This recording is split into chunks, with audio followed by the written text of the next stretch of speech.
Dear students, हमारा topic चल रहा था बाजार विभक्तीकरण। बाजार विभक्तीकरण में हमने meaning, definitions, objectives, importance, need, advantage, methods ये देख लिए थे। अब हम देखते हैं प्रभावी विभक्तीकरण की अपेक्षाएं या आवश्यक तत्व, एसेंशियल ऑफ इफेक्टिव सेगमेंटेशन। बाजार विभक्तीकरण के अनेक बार किए जाते हैं एवं विभिन्न संस्थाओं द्वारा किए जाते हैं, किंतु सभी बाजारों विभक्तीकरण प्रभावी नहीं हो सकते। अतः बाजार विभक्तीकरण को प्रभावी बनाने के लिए कुछ विशेष बातों और तत्वों पर ध्यान देना परम आवश्यक है।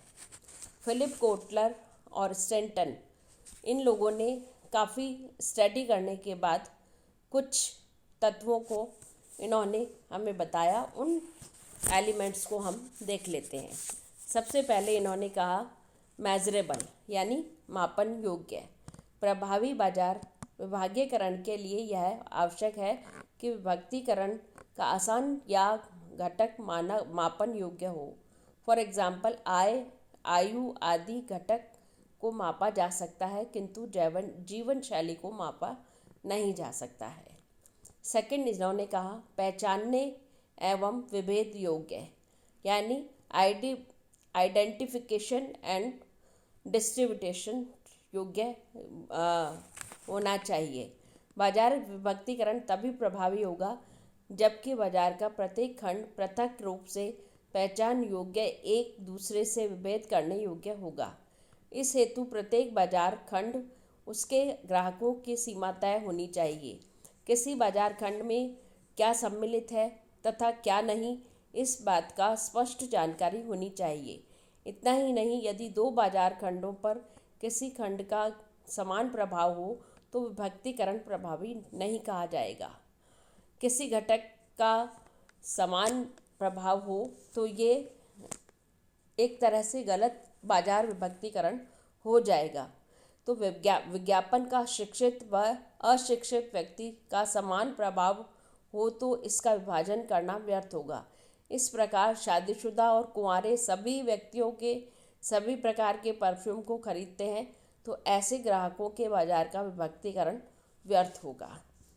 नेक्स्ट, इन्होंने थर्ड पॉइंट बताया असेसेबल यानी पहुंचने योग्य। बाजार विभक्तीकरण में निर्मित प्रत्येक बाजार खंड पहुंचने योग्य होना चाहिए। बाजार खंड काल्पनिक नहीं, वास्तविक होना चाहिए। विज्ञापन खंड ऐसा होना चाहिए जहां विपणनकर्ता अपने विपणन वितरण एवं कार्यक्रम के साथ पहुंच सके और उसके क्रियान्वयन कर सके। इतना ही नहीं, संस्था का उस बाजार खंड में अपने विद्यमान वितरण माध्यमों, विद्यमान संवर्धनात्मक साधनों तथा विक्रय दल की सहायता से ही पहुंच सके तो सबसे अच्छा होगा, या हम कहें सर्वोत्तम होगा। नेक्स्ट पॉइंट है इसका पर्याप्त आकार यानी इसका साइज जो है वो पर्याप्त होना चाहिए। बाजार विभक्तीकरण तभी प्रभावी कहा जा सकता है जबकि इससे निर्मित बाजार खंडों का आकार पर्याप्त या समुचित हो। दूसरे शब्दों में अगर हम कहें तो बाजार खंड इतने बड़े आकार का हो जिसमें विपणन कार्यक्रम का संचालन आसानी से प्रभावी विधि से किया जा सके। फिलिप कोटलर ने एक सुझाव दिया कि एक बाजार खंड यथासंभव इतना बड़ा समजातीय समूह अवश्य होना चाहिए जिसमें विशेष विपणन कार्यक्रम बनाकर प्रवेश किया जा सके। नेक्स्ट टॉपिक इन्होंने बताया व्यवहारिक में इन्होंने ये कहा है कि बाजार खंड व्यवहारिक होना चाहिए। दूसरे शब्दों में विभक्तीकरण से निर्मित बाजार खंड के लिए विपणन कार्यक्रम बनाने एवं क्रियान्वित करना व्यवहारिक होना चाहिए। यदि संस्था के पास सभी खंडों के लिए विपणन कार्यक्रम एवं क्रियान्वित करने हेतु पर्याप्त साधन एवं क्षमता नहीं है तो ऐसे बाजार विभक्तीकरण का कोई महत्व नहीं होता है। नेक्स्ट है इकोनॉमिकल यानी मितव्ययी। बाजार विभक्तिकरण तभी प्रभावी होगा जबकि उसमें निर्मित बाजार खंडों में मितव्ययिता से विभाजन कार्यक्रम का संचालन करना संभव हो और छोटे छोटे खंडों में मितव्ययिता में विपणन कार्यक्रम का संचालन किया जा सकता हो। कई बड़े बड़े बाजार खंडों में विपणन कार्यक्रमों का संचालन करना महंगा सिद्ध हो सकता है। ऐसे बाजार खंडों का निर्माण किया जाना चाहिए जिससे विपणन कार्यक्रमों का मिथ्यापूर्ण संचालन किया जा सके। फिर है प्रॉफिटेबल, लाभदायी। विभक्तिकरण के समय यह बात भी नहीं भूलनी चाहिए कि बाजार का प्रत्येक खंड लाभदायी अवश्य है। ऐसे बाजार खंड के निर्माण का कोई महत्व नहीं है जो आकार में तो बड़ा है किंतु संस्था के लिए लाभदायी नहीं है।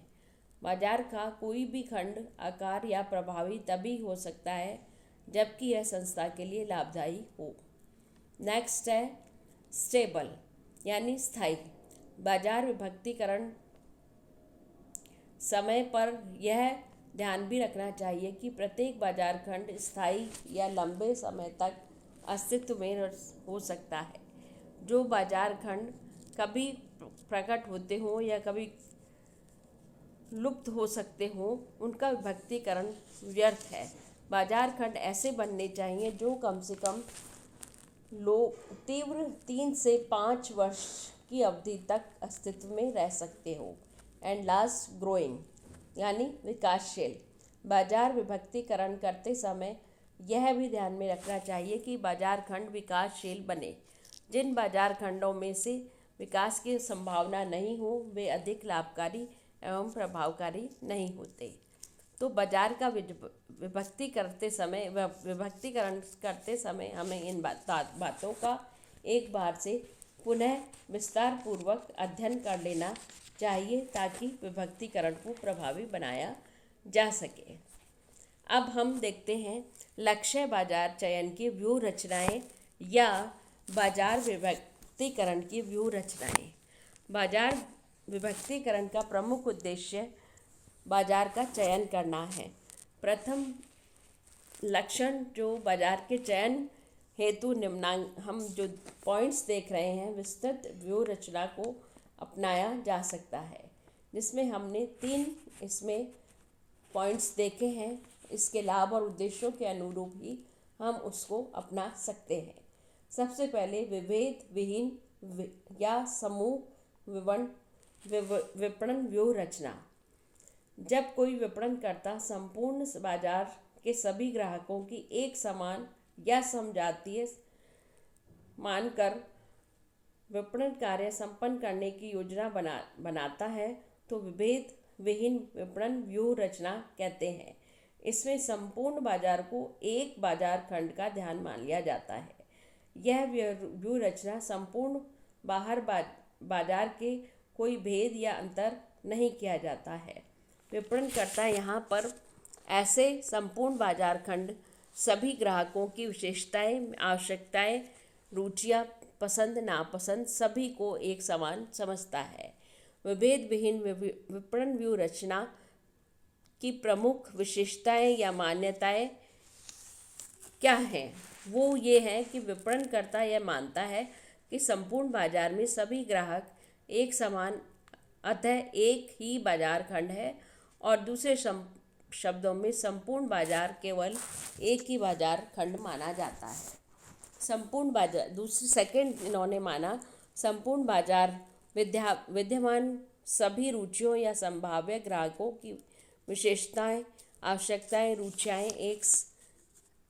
एक समान है, अतः उसी प्रकार का विभेद अंतर संभव नहीं है। थर्ड, संपूर्ण बाजार के ग्राहकों की मांग समान प्रकार के उत्पादों के लिए है। उत्पादकर्ता मानता है कि समान प्रकार की मांग के अनुरूप एक समान उत्पादों के निर्माण की आवश्यकता है। फिर उसका मानना ये है कि विपणनकर्ता यह भी मानकर चलता है कि संपूर्ण बाजार के लिए एक समान विपणन मिश्रण एवं विपणन कार्यक्रम हो सकता है। फिर यह मानकर चलना कि मूल्य स्तर भी एक ही होना आवश्यक है। फिर एक मान्यता और यह मानकर चलते हैं कि कि मध्यस्थों एवं वितरण साधनों का उपयोग संभव है। एंड लास्ट, संपूर्ण बाजार के सभी ग्राहकों के लिए एक समान विज्ञापन एवं विक्रय संवर्धन तकनीकी साधनों का उपयोग किया जा सकता है। तो ये तो हैं विभेद विहीन या समूह विपणन व्यूह रचना के लाभ कह सकते हैं या इसकी मान्यता विशेषताएं कह सकते हैं। लेकिन ये तो हो गई विशेषताएं। अब हम क्यों करें, क्या करें और ऐसा करना जरूरी है, तो इसके कुछ लाभ भी हो सकते हैं। जैसे संस्था बृहद स्तरीय अल्पकालीन उत्पादन और वितरण के उत्पादन का निरंतर लागतों का में कमी कर सकती है। दूसरा, उत्पादकों की सीमित श्रृंखला की संख्या कम होने के कारण उनकी लागतों में कमी आ सकती है। एक के सीमित उत्पादों के कारण भंडारण एवं परिवहन लागत में भी कमी आ जाती है।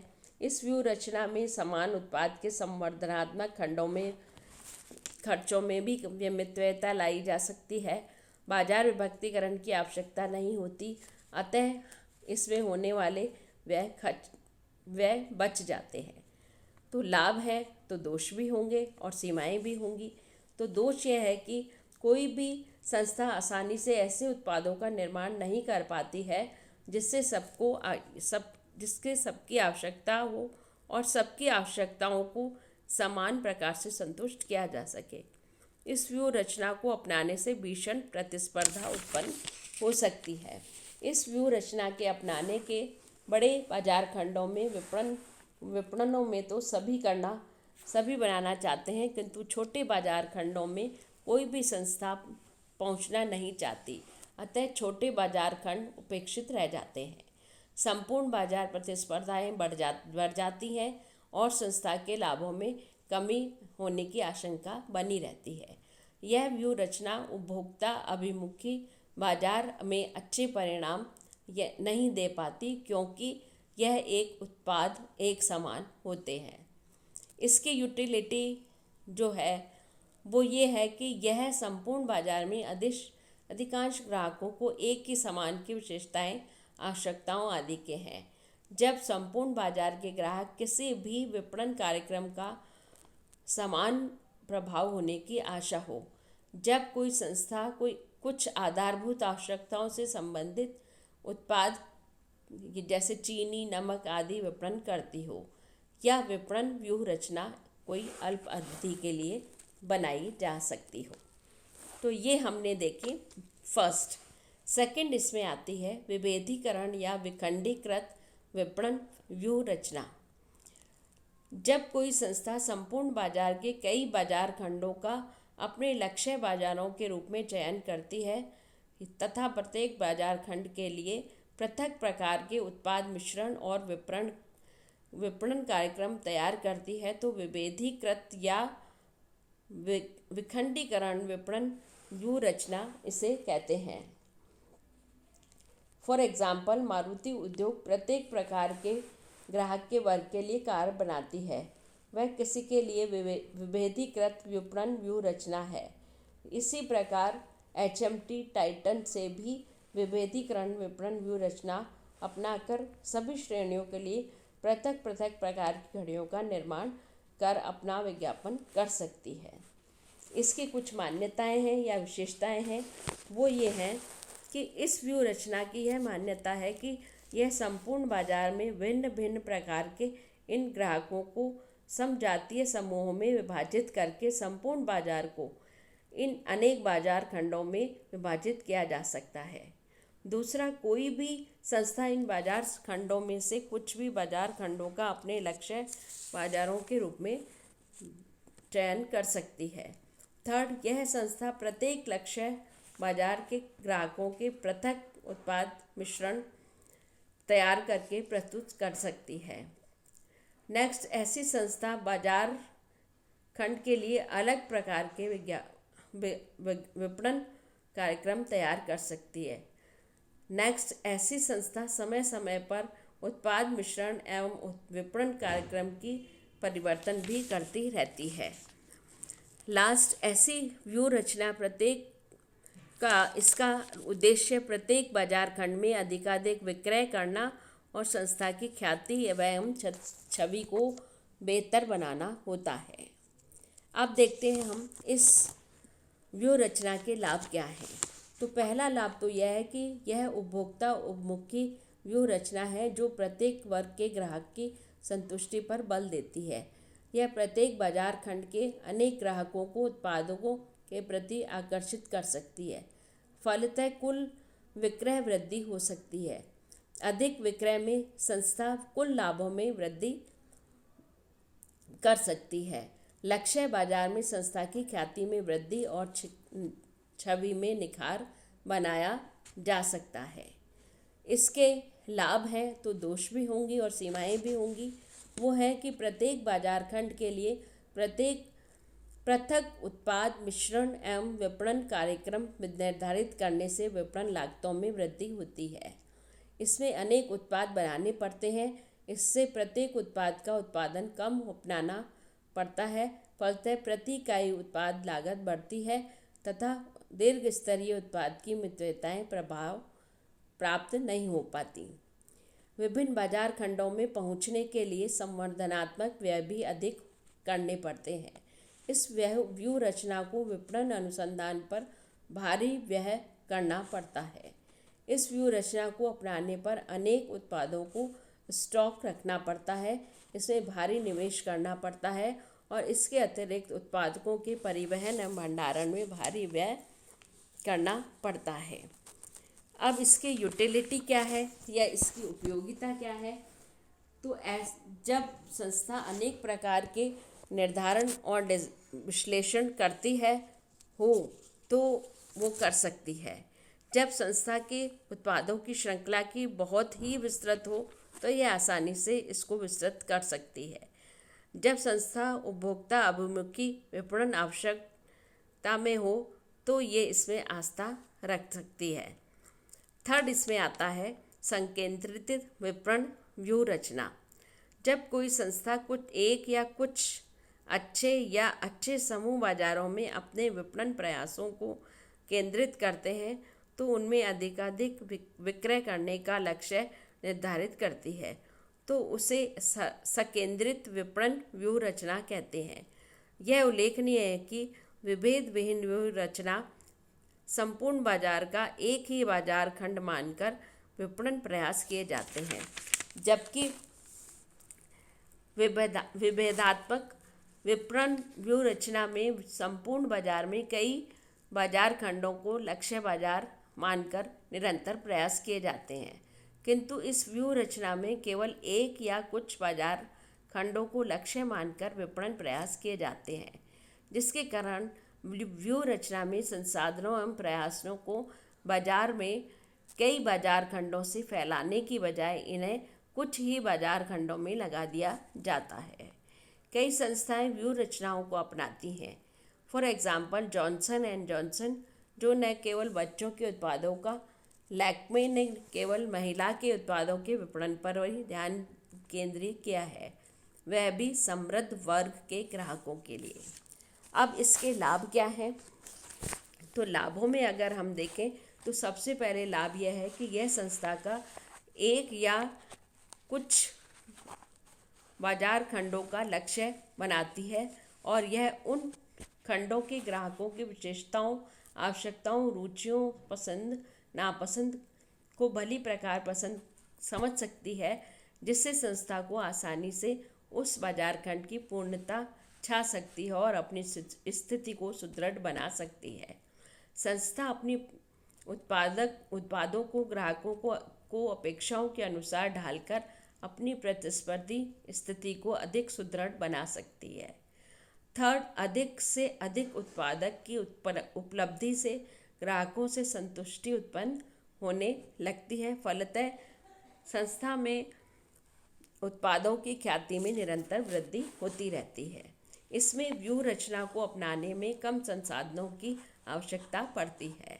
इस व्यूह रचना को अपनाकर संसाधन अधिकाधिक उपयोग किया जा सकता है, जिसका कारण यह है कि संसाधन संपूर्ण बाजार या बाजार में कई खंडों में फैले हुए नहीं होते हैं।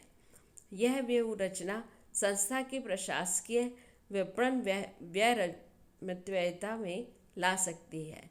इन सभी परिणाम स्वरूप संस्था के लाभों में भारी वृद्धि होती है। अब जब लाभ है तो दोष और सीमाएं भी होंगी। तो इस व्यूह रचना के दोष और सीमाएं इस प्रकार हैं। इस व्यूह रचना के अपनाने में भारी जोखिम है।